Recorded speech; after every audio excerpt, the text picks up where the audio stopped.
YouTube. Colonel and I back here with another video. And for today, we're going to be talking about sideboards. So, for those of you who may not know, in Chaos Galaxy, in a tournament setting or a best of three format, whether that's if you're just playing with friends or in a ranked match, or if you're playing in a tournament in a best of three, the way it works is that after the first game, each player is allowed to access their sideboard and exchange cards in order to benefit them in the matchup. So within KI's Galaxy in the current format, 2025, there are six cards that you are allowed to bring with your main deck. So you have your main deck, and then you have an extra bonus of six cards on the side that you can swap in and exchange to help you in each matchup. So for this video, I'm going to talk about what I think are some good approaches for each planet in terms of different decks that you might see in a tournament setting, and just some cards to think about as we try to wrap our heads around the meta and try to understand what's really going on here. So one thing I want to point out is in the bottom left here, I have a category called siding difficulty.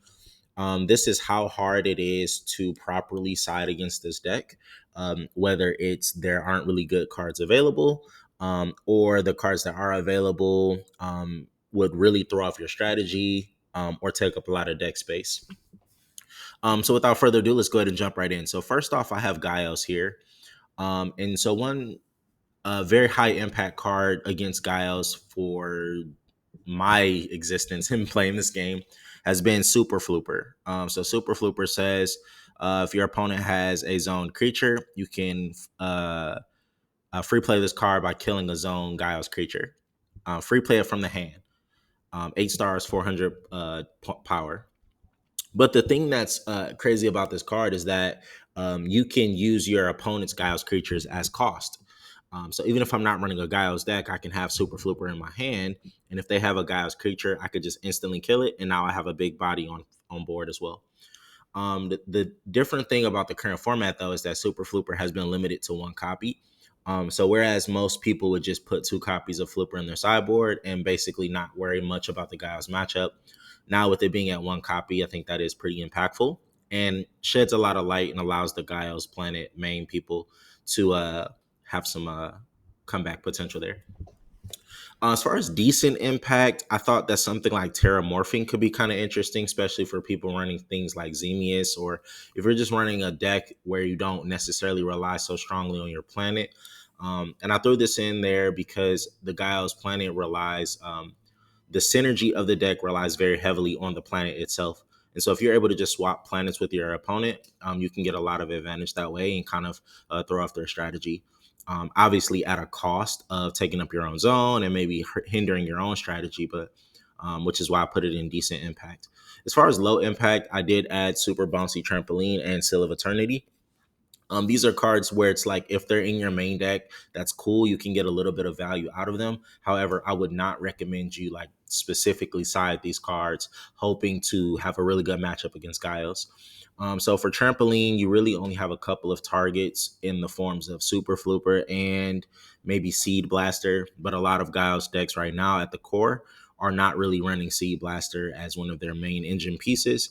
And therefore, you would kind of like shoot yourself in the foot a little bit trying to worry about those cards. And now you just have kind of like a dead card in your hand for the most part. Seal of Eternity is kind of like if you have it, it's going to get you a little bit of value against Noth, for example. So Noth is a 3-star Gaios creature.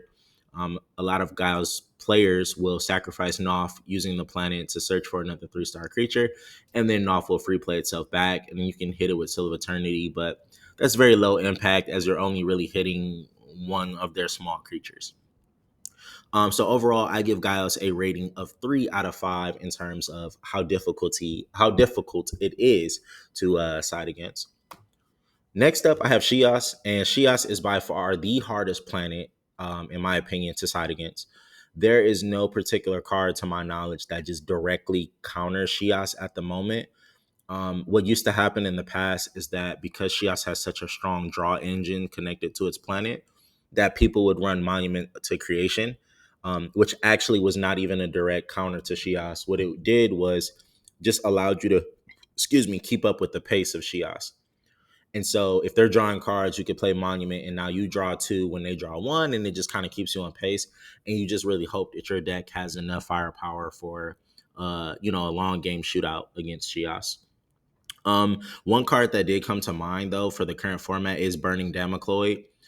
It is not the best card to have, and I don't even know if it's the best card to really side against Shias. But I thought that it'll be pretty interesting because the current approach to Shias right now is that players are using a lot of single-use resources to just clear your board and focus primarily on getting face damage pretty much every turn.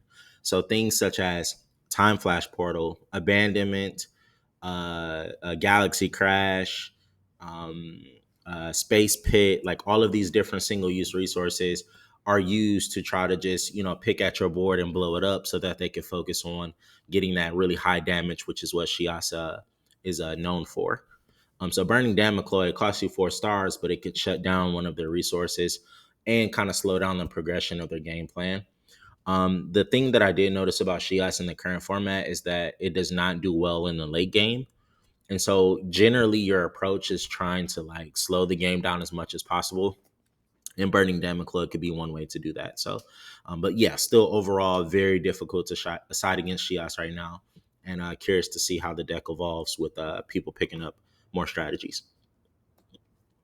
Next, we have Polysium.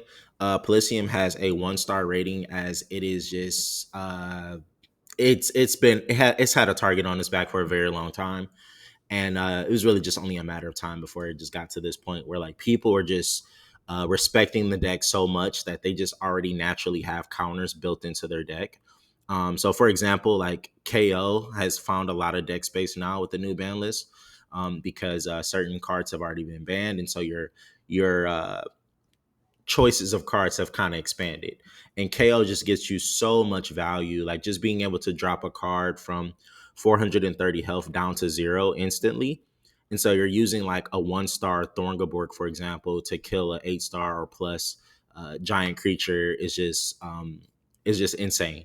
And then not to mention they also have to worry about Shockwave 8, which hits a good majority of their big targets, as Polysium does prioritize their big 8 star guys as the main core of their strategy, and an Erratic Void because every big guy that they're trying to play using the planet comes down as a free play from their hand, and it's 4 or more stars. So Erratic Void is also a good choice.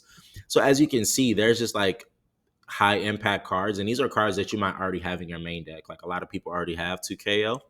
And if you just wanted to really, really not worry about the matchup, I mean, you can just go ahead and throw another Shockwave 8 in there as well. You might already have Erratic Void in your main deck, and so you're, pretty much chilling. And Polysium has a lot of things to worry about right now, especially in a tournament setting. The reason I put Shockwave 8 and Erratic Void in decent impact instead of high impact is because Polysium still does have one of the best defensive activators in the form of Leviathan's Crown, which says if you would try to remove a 7 or 8 star Polysium creature, it'll completely cancel the ability. And so the approach to beating the deck is actually by battle, which is why KO is just super, super strong because they don't have many defensive tools or um, you know, uh, counteracting benefits when their creatures are killed this way. However, if you try to use like a special ability in the form of a resource or an activator, they can cancel it outright. The funny thing about it is that they only have 2 Leviathan's crowns. So actually siding these in can still be useful because it forces them to burn one of their crowns on things like this. And you also still have your Beast of the Black Hole and your Galaxy Crash and your First Sale sign that they have to worry about. So like I said, Polysium just has a lot of targets on his back right now. And with that, I'll give it a 1 out of 5 for difficulty. Pretty easy to side against. Next up, we have Barrow. Barrow's pretty interesting. I gave it a rating of 2 out of 5 as I think it is pretty simple to side against. Um, and I think you can get a lot of mileage without dedicating a lot of cards to countering the deck. And that's why I think, it's a little bit of an easier approach. Um, you have your KOs as they do prioritize very high health creatures on their planet. So using KO is like very, very impactful. And it's something that you might already have in your main deck. Something that is kind of interesting is Dark Market Alchemist, which says when you cosplay this creature, you can kill one zone creature that has higher power and or health than its original power or health, which typically happens for every barrel creature. Like when they flip their power and health through the planet ability, then that means that this card is active and able to be used. Wouldn't necessarily recommend this. I just thought it was kind of an interesting thing to add just to show like the concept of countering the deck. And this would be even better if it allowed you to kill all creatures that flipped. But I guess that's not necessarily the case with Barrow, as they usually only flip one creature. So you can still get some mileage out of this if you just wanted to put a body in your removal and put that all in one card. Dark Market Alchemist could be interesting. As far as decent impact, I also added Burning Democloid. Similar to Shias, they really rely a lot on their resource cards. I think Barrow has some of the best resource cards in the forms of like Desert Quake, um, Dark Burrow, and the old Bazaar. I don't pronounce that right every time. But basically, it's the card that allows them to shuffle their lower barrel creatures in and draw a card. Desert Quake is used to like blow up your board, and then Dark Burrow helps them search their deck to get their combo started. And so at any point, if you already have this card going or if it fits in your deck, then you can get some value out of stopping those single resources. And I think Barrow is the type of deck where they try to attack and burst. And so if you stop one of their big bursts where they invested a lot of cards, especially because they're discarding cards from their hand, it could really swing the momentum back in your favor. So ultimately, I give Barrow a 2 out of 5 as far as siding difficulty. Next up, we have Roka. Roka, I've decided to give a 1 star as you pretty much just need these two cards to really hate on the deck. And like I said, KO is probably already in your main deck. And then Erratic Void is something that's already going to give you value across other matchups. And so you're not even necessarily directly siding against Roka. It's just that in respecting other decks, you already overlap and respect this deck, and it just goes a very long way. Your main targets is the Scardians. You're trying to destroy the Scardians as quickly as possible. KO also gives you a lot of value against things like FaceTime, as soon as you attach KO to FaceTime, it instantly dies because its ability says if its health drops below 30, then it'll you have to kill that card. And so you're not even wasting an attack. So now your KO starts to feel like a time flash portal, basically, where the card is just completely removed and you still get to use your attack into the planet. Erratic Void is useful against the Scardians because there's a unique interaction where when the Scardian of the Moon comes down at the end of their turn, that counts as a free play of a 4 star or higher creature. And the Moon is the one that's weak against activators. And so during that instance, you can play Erratic Void and kill it. And so whether you side 1 copy or 2 copies, I mean, you're pretty much chilling. And the reason that this is super, super impactful as well is because a lot of Roka decks, the backbone of their strategy relies on the Scardians, staying on the field for a very long time. And so if they're gone, then, I think the deck loses a lot of oomph. And even their mid-range creatures can be kind of costly as they normally are 4 star creatures. And I don't know how well they trade into a lot of the meta right now. So yeah, like I said, 1 out of 5 difficulty. Next up, we have Teklar. Teklar is a very interesting planet to side against, as you aren't necessarily countering their complete strategy as you are targeting their high value creatures. That's really what you're trying to do. Teklar has a lot of synergy within its planet, and what you really want to hit is things like Hyderon and Talakon. Hyderon can hit you in the face for 8 points if you're not careful. It also allows them to set up other combos. When it is killed, it allows them to rearrange. Well, first of all, they get to free play Teklar creature after looking at the top 5 cards of their deck.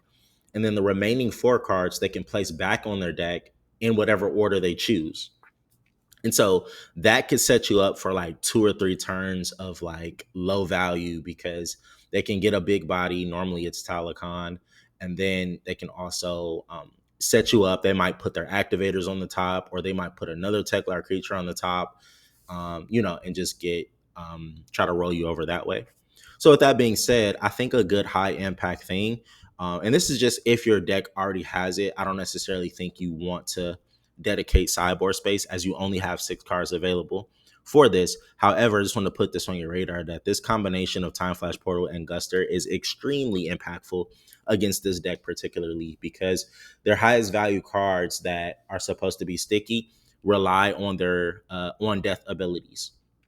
And so Time Flash Portal not only removes it from the planet, but cancels its ability. And then when you play Guster, if you blow up the zone that that creature was standing on, then it's gone completely. So you cancel the ability so they don't get the benefit of it being killed. And then Guster destroys the zone so they can't return. So that's a full kill. So now you instantly killed it, canceled its ability, and they have to pay resources to get that zone back. So if it's their second battle zone, for example, I'm sorry, second creature zone, then they have to pay 4 stars. Another high impact card against this deck, and this is something that you might already have in your main deck, is Seal of Eternity, specifically for things like Talakon's Helm. Teklar is one of the planets that still has two, two cards that helps them like get recursion, and recursion means bringing cards back from the grave, whether that's to your hand or to the field. And they're one of the planets that still has that already built into their strategy. And so Seal of Eternity could just stop them from slapping down a Telecon's Helm, reviving one of their mid-range creatures.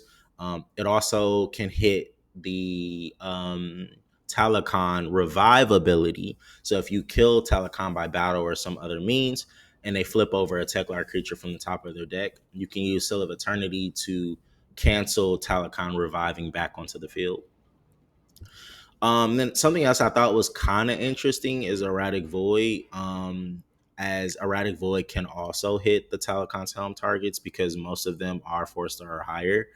But I just think Seal of Eternity, just in general, is a better card this format. So I would suggest you just prioritize that one. But yeah, overall 3 out of 5. Like I said, you don't necessarily target this deck explicitly, but there are some opportunities for you to counter certain parts of their strategy. Next up is Syndian. Excuse the color background if it's hard to see, but I gave this a 1 out of 5, as Syndian is probably the planet that is struggling the most when it comes into a best of 3, as there are so many options, as you can see, for how to counter their strategies. First off, you have the Spirit of the Anti-Justice Sword, which says when this card attacks or is attacked by a Syndian creature, so that's offense and defense, just kill the creature before the attack. Like, just completely blow it off the field. And it doesn't matter what the attack or health is or the power.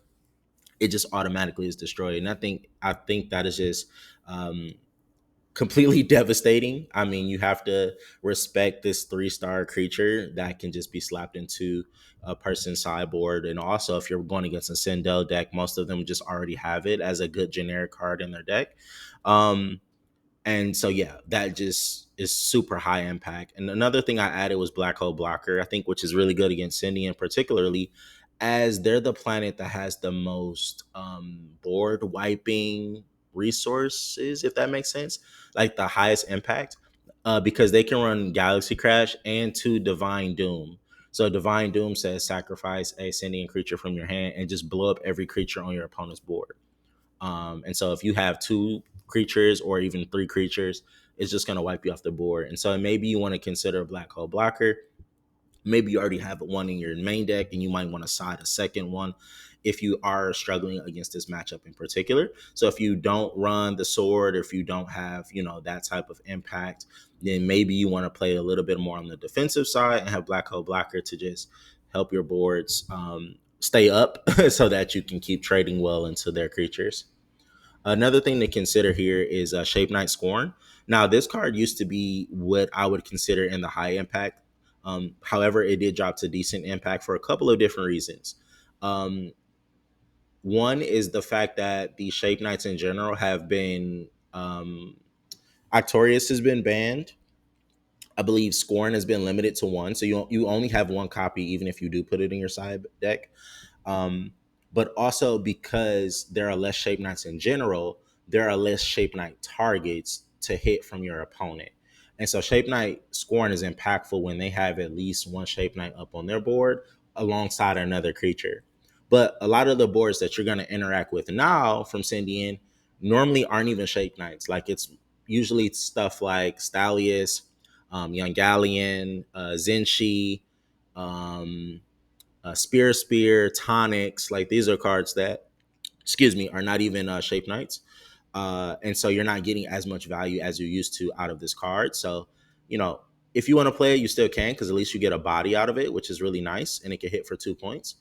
But, you know, you might just be cool with these two options up here. Seal of Eternity is also pretty impactful against this deck, as they try to utilize the Shape Knight Arena to revive Hexator and sometimes to revive Scorn. And so that's a good choke point, because you can just hit that with Seal of Eternity, and now they block their resource zone. And if they're not diligent about getting another resource zone available, you just cut them off from playing activators on your turn. So you stop them from getting their offense, and you block them so that when you come in and attack, um, then you're good to go. Next up, Super Bouncy Trampoline. Trampoline can be used against Scorn. So if they try to use Scorn to remove your creatures, you can use that. It doesn't come up as often, like I said, because Scorn has been limited to one copy. So you probably want to shy away from Trampoline this format just in general, but just gives you a concept of, like, you know, what sideboard options could be. Erratic Void is kind of nice too, because it can help you hit things like Hexator. Hexator usually comes down as a free play off of Shape Knight Lionel, or off of the Arena. They can sacrifice the Arena as well in order to play Hexator. And so Erratic Void can be useful there. Now, what might bump Erratic Void up in impact to the next stage up here is particularly against the Utopia Moon build. So I don't know if you know, but the Utopia Syndian Moon says that if you have a Syndian creature on your planet, you can free play. Oh, you know what? That doesn't even work. I just thought about that. If you free play another creature using the moon, it's immune to activators that turn. So Erratic Void, yeah, it's not even going to help you in that instance. So yeah, I would shy away from these low impact and just stick with these four up here if you're really looking for something to help you in your Syndian matchup. Next up, we have Sindel. Sindel, I gave a rating of 4 out of 5. I think it is the second most difficult deck to side against right now. And the reason is not because the cards aren't impactful, it's because of the deck space, the fact that the Sindel planet can still play through these cards, and what you might sacrifice in your own strategy just to hate on them, basically. So Spirit of the Justice Sword is Justice Shield is opposite from the sword that we just looked at in the previous slide. This one says if you attack or are attacked by a Sindel creature, just kill it automatically.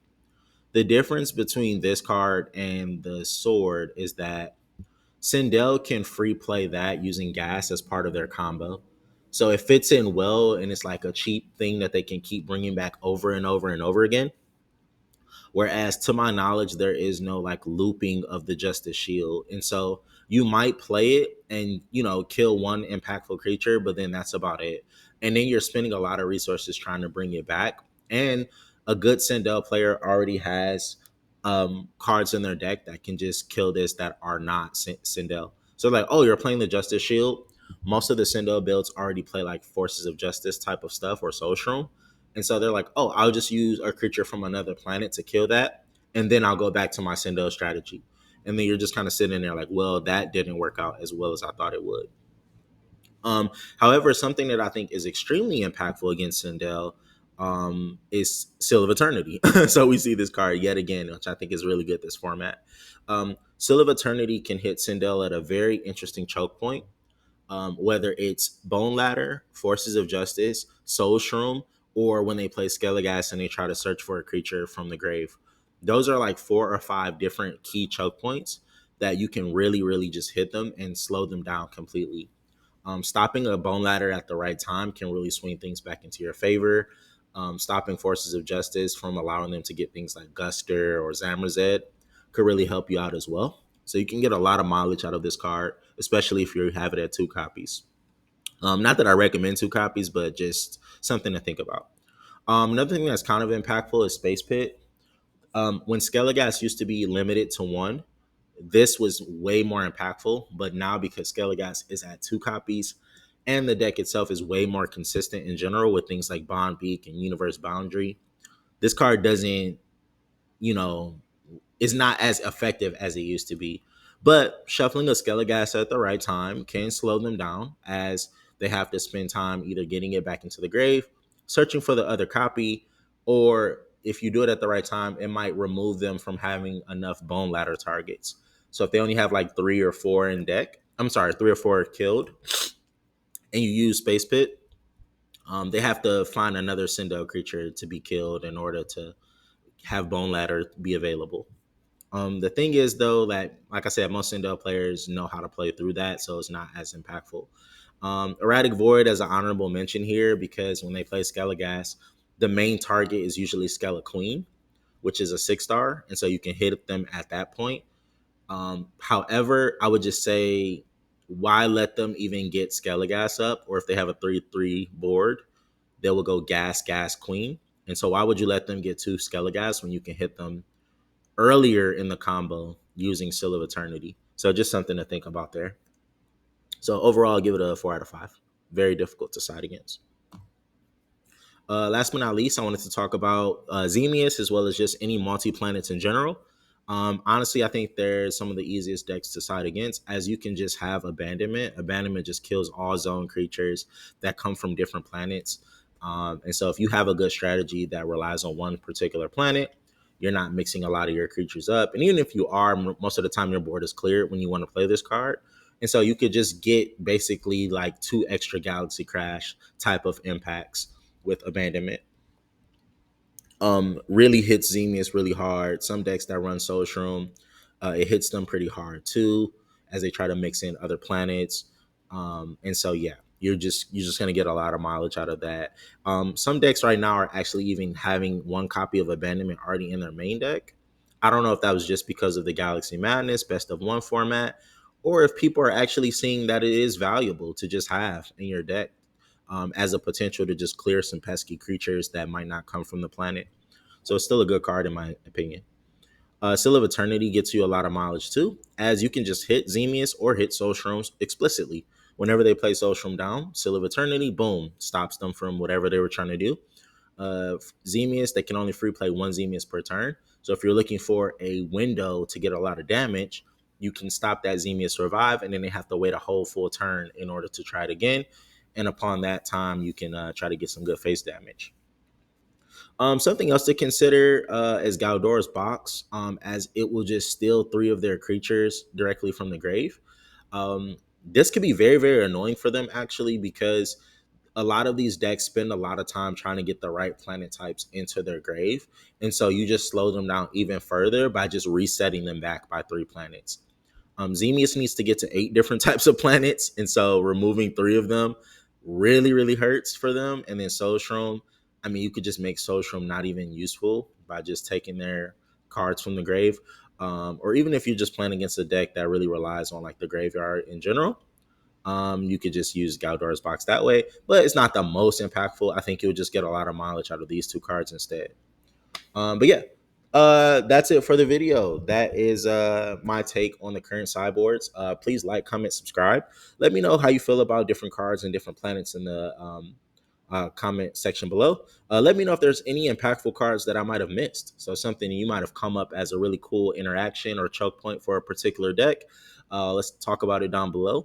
But yeah, this is Chrono Knight with another video, and catch you guys on the next one. Peace.